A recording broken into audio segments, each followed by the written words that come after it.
تو اللہ تعالیٰ ایک کرائٹیریا پھر اس حوالے سے ڈسکس کر رہا ہے وَمِنَ النَّاسِ مَن يَتَّخِذُ مِن دُونِ اللَّهِ، اور لوگوں میں ایسے لوگ بھی ہیں، ایسے بدبخت لوگ جنہوں نے اللہ کے سوا اور ہستیوں کو پکڑ لیا ہے، اندادا یحبونہم کحب اللہ، اللہ کے مقابلے میں انہیں اپنا ند مان لیا ہے، مد مقابل، اور ان سے ویسی محبت کرتے ہیں جیسی اللہ سے کرنی چاہیے۔ اللہ، یہ آیات پڑھی جاتی ہے نا تو لوگ سمجھتے ہیں شاید یہ مشرکین عرب کے بارے میں نازل ہوئی۔ تو مشرکین عرب اگر اس جرم کے اوپر مجرم ہے اللہ کے حضور، تو آج بھی جو لوگ یہ کر رہے ہیں وہ بھی اسی طریقے سے مجرم ہے۔ اور آپ کو آج مسلمانوں میں اکثریت ایسے لوگوں کی نظر آئے گی جو اگر آپ ان سے حلفیہ بیان لیں تو وہ کبھی یہ نہیں کہیں گے کہ ہم اللہ سے بڑھ کے کسی سے محبت کرتے ہیں، لیکن ان کا ایٹیٹیوڈ یہی ہے۔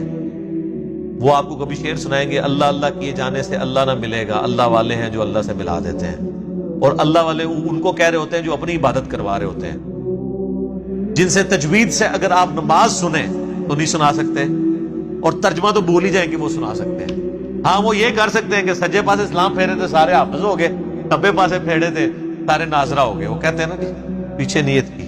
تو میں کہتا ہوں جن بزرگوں کے بارے میں آپ کا ایک کلیم ہے نا، اگر آج بھی اس طرح کہتے ہیں نا جی دنیا اولیاء سے خالی نہیں ہے، آج بھی ان اولیاء کو لیں، وہ تجوید کے ساتھ آپ کو سنا نہیں سکتے، وہ آپ کو سنت اذکار نہیں بتا سکتے صبح و شام کے جو نبی علیہ السلام نے تعلیم فرمایا ہے۔ فرض نماز کے بعد کے آپ کو 2-3 اذکار بتائیں گے، 17 نہیں بتا سکتے، ان کی تربیت ہی وہ نہیں ہوئی ہے۔ تو وہ ان ہستیوں کے بعد، حتیٰ کہ سورہ الزمر کے اندر جا کے آئے گا، سورۃ المومن کے اندر، کہ ان کے سامنے جب اکیلے اللہ کا ذکر کیا جاتا ہے تو ان کے دل گھٹنے شروع ہو جاتے ہیں، اور جب اللہ کے ساتھ اور ہستیوں کو شامل کیا جاتا ہے تو ان کے پھر دل پھیل جاتے ہیں۔ اور آپ یہ کر کے دیکھ لیں جناب، آپ اللہ کی توحید بیان، ہم تو کئی بار یہ تجربہ کر چکے ہیں، آپ اللہ کی توحید بیان کریں تو ان کو چڑ ہو جاتی ہے، وہ کہتے ہیں کو بزرگوں کا بھی ذکر کرو نا جی، استغفر اللہ، تو ان کو اتنی چڑ ہوتی ہے، اور یہ حقیقت ہے کہ ان کی محبت ان ہستیوں کے ساتھ زیادہ ہے۔ اور اسی لیے آپ بزرگوں کے بارے میں کوئی بات کریں تو یہ سیکھ پا ہو جاتے ہیں۔ اللہ کے بارے میں کہتے ہیں جی اللہ کو تو پہلے ہی اتنے لوگ گالیاں نکال رہے ہیں، ایک اور نے نکال دی تو کیا ہو گیا؟ ہاں ظاہر ہے وہ نکال رہے تو ہیں، حالانکہ یہ خود بھی نکالنے والوں میں شامل ہیں جی۔ سورہ مریم میں آتا ہے کہ جو اللہ تعالیٰ کے لیے بیٹا تجویز کرتا ہے، یعنی شرک کرتا ہے، شرک کی کوئی بھی فارم ہو، وہ اللہ کو ایسی بات کہہ رہا ہے، ایسی گالی دے رہا ہے کہ قریب ہے آسمان پھٹ پڑے اور زمین شک ہو جائے اور پہاڑ ریزہ ریزہ ہو جائے۔ ان دعوا للرحمن ولدا، یہ رحمان کے لیے بیٹا تجویز کرتے ہیں۔ اگر زمین و آسمان اور پہاڑوں کے احساسات ہو نا اس طرح کے، تو یہ سارے ان پہ پھٹ پڑے، زمین ریزہ ریزہ ہو جائے، زمین یعنی پھٹ جائے اس خوف سے کہ یار میرے اوپر یہ لوگ اللہ کے ساتھ اور ہستیوں کو شریک ٹھہرائے ہوئے۔ اور نبی علیہ السلام کی آپ احتیاط دیکھیں، یہ جو ند لفظ ہے نا، اندادئی، سیم یہ الفاظ ہے۔ مسند امام احمد میں حدیث موجود ہے، الادب المفرد امام بخاری کی کتاب کے اندر یہ موجود ہے۔ ہم نے اپنے ریسرچ پیپر دعا صرف اللہ ہی سے، اس میں بھی ڈالی ہوئی ہے۔ ایک صحابی نے نبی علیہ السلام کو آگے کہا ما شاء اللہ و شئت یا رسول اللہ، اے اللہ کے رسول جو آپ چاہیں اور جو اللہ چاہے۔ تو آپ نے فرمایا اجعلتنی للہ ندا، یہ لفظ کیا تو نے مجھے اللہ کے مد مقابل ٹھہرا لیا؟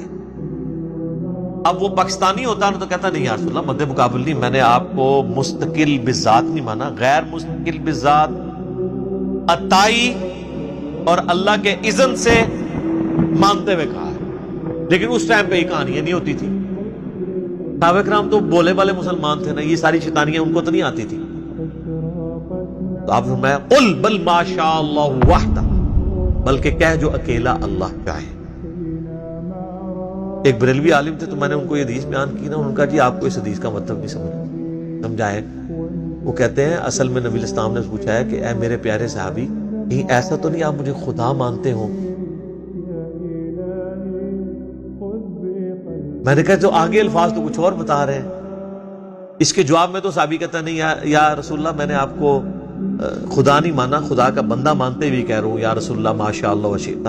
میں نے کہا آگے جو الفاظ ہیں قل بل ما شاء اللہ وحدہ، کیا اکیلا جو اللہ چاہے. اگر آپ کی بات ہوتی نا تو وہ صحابی کہتے کہ نہیں میں آپ کو اللہ کا بندہ مان کے کہہ رہا ہوں, تو حضور کہتے ٹھیک ہے کہتا رہے.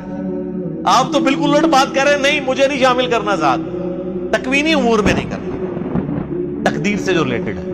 اب باقی دین کے معاملے میں تو بخاری مسلم میں کہ یہ حدیث ہے, جب نبی الاسلام سے پوچھا گیا کسی معاملے کا صحابہ کرام نے, اور صحابہ کرام سے آپ نے کاؤنٹر کوسچن کیا, ان کو نہیں معلوم ہوتا تو کہتے تھے واللہ ورسول عالم, اللہ اور اس کا رسول بہتر جانتے ہیں. وہ بالکل ٹھیک ہے, دین اللہ اور اس کے رسول سے ہی سیکھنا ہے.